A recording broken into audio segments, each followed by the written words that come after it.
শাবান মাস যেদিন শেষ হয়ে যাবে, রমাদানের চাঁদ খোঁজার জন্য বের হতে হবে। এটা রাসূল করিম সাল্লাল্লাহু আলাইহি সাল্লামের সুন্নাহ ছিল। সুন্নাহটি আমাদের পালন করার দরকার আছে না নাই? করতে হবে আমাদের।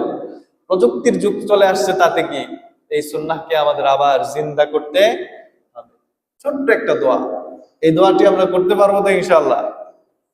সবাই আমার সাথে একটু বলেন কষ্ট করে, আল্লাহুম্মা আহিল্লাহু আলাইনা বিল আমনি ওয়াল ঈমান ওয়াস সালামাতি ওয়াল ইসলাম রব্বি ওয়া রাব্বুকাল্লাহ। বিশ্বনবী সাল্লাল্লাহু আলাইহি ওয়াসাল্লাম চাঁদ দেখার পরে দোয়া করতেন, আল্লাহুম্মা আহিল্লাহু আলাইনা বিল আমনি ওয়াল ঈমান।